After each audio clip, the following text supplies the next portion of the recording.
सास नंबरी, बहू 10 नंबरी। पूरे घर में मालती देवी का हुक्म चलता था। अपनी बड़ी बहू को वो टीवी के रिमोट की तरह कंट्रोल करती थी। चलो देर हो रही है, 12 बजे से पहले लड़की वालों के यहाँ पहुँचना है। हाँ हाँ चलती हूँ। मैं तो भगवान से बस ये दुआ कर रही हूँ कि जिस तरह मेरी बड़ी बहू मेरी मुट्ठी में है, उसी तरह मेरी छोटी बहू भी मेरे इशारे पे नाचे। अरे भगवान, भला इस घर में किसकी हिम्मत है जो तुम्हारे खिलाफ जाने की हिमाकत करे। इस तरह मालती देवी अपने छोटे बेटे की भी शादी कर देती हैं। मालती की छोटी बहू फैशन डिजाइनर का कोर्स करके आई थी। उसका सपना था कि शादी के बाद वो अपना खुद का बुटीक खोले। एक दिन, क्या बात है छोटी, तू तो एक से बढ़कर एक डिजाइन बना लेती है। इसमें कौन सी बड़ी बात है दीदी, आप चाहे तो मैं आपको भी सिखा सकती हूँ। हाँ, फिर हम दोनों मिलकर एक बुटीक खोल लेंगे। लेकिन दीदी, उसके लिए तो बहुत पैसे लगेंगे। हाँ तो क्या हुआ, पैसे माँ जी से ले लेंगे। हाँ हाँ, मेरे पास तो पैसों का पेड़ है ना, तोड़ के तुम दोनों को दे दूंगी। मेरी एक बात अच्छी तरह समझ लो, मैं तुम दोनों को एक ढेला भी नहीं देने वाली, बड़ी आई बुटीक खोलने वाली। ये आप क्या कह रही हैं माँ जी? आप हमारी मदद नहीं करेंगी तो कौन करेगा? अरे अगर बुटीक खोलने का इतना ही शौक है तो अपने माँ बाप से पैसे क्यों नहीं मांग लेती? मेरे पैसों पर क्यों आंख गड़ाए बैठी हो तुम दोनों? इस तरह अपने इरादे स्पष्ट करके मालती देवी वहाँ से चली जाती है। अरे ये क्या दीदी, माँ जी तो साफ मुकर गई, अब हम क्या करेंगे?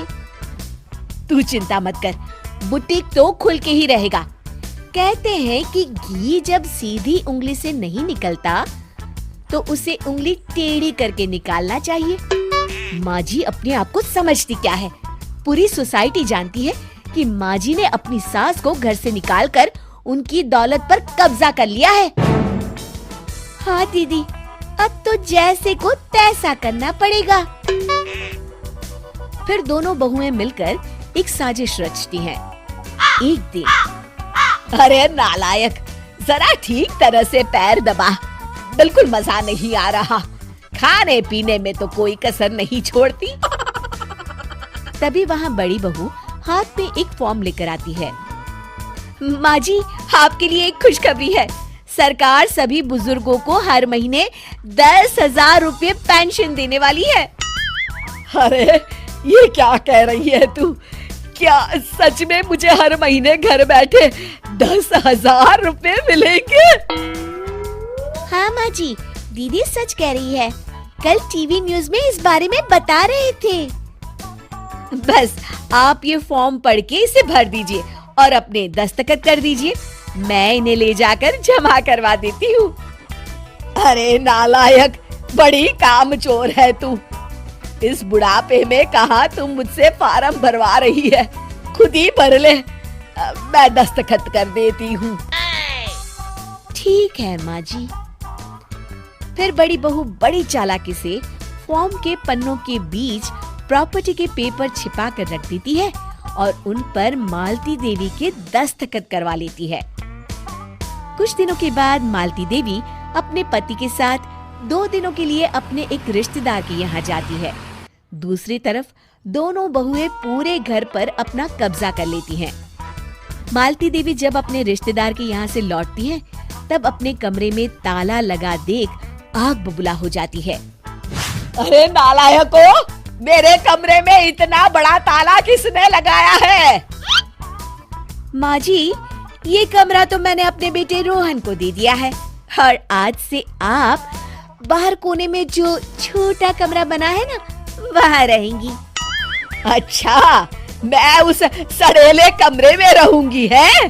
तेरी ये कहने की हिम्मत भी कैसे हुई? और मेरी इजाजत के बिना मेरा कमरा देने वाली तू होती कौन है? लगता है तू भूल गई, इस घर की मालकिन मैं हूँ। तभी वहाँ छोटी बहू आती है। अरे माँ जी, आप इस घर की मालकिन नहीं है।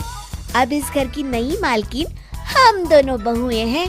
ये देखिए, इन प्रॉपर्टी के पेपर पर आप ही के दस्तखत है। अरे भाग्यवान, ये तुमने क्या कर दिया? दस्तखत करने से पहले एक बार ठीक से पढ़ तो लेती। अरे लेकिन मेरी बहुएं मेरे साथ ऐसा कैसे कर सकती है? अरे तो इसमें कौन सी अचरज की बात है? तुमने भी तो अपनी सास को घर से बाहर निकाल दिया था। टूटा फूटा ही सही, शुक्र करो कि इन दोनों ने कम से कम हमें रहने के लिए कमरा तो दिया। तुमने तो अपनी सास को वो भी नहीं दिया था। आज समझ में आया, जैसी करनी वैसी भरनी। चलो अपना सामान उठाओ और चलते हैं।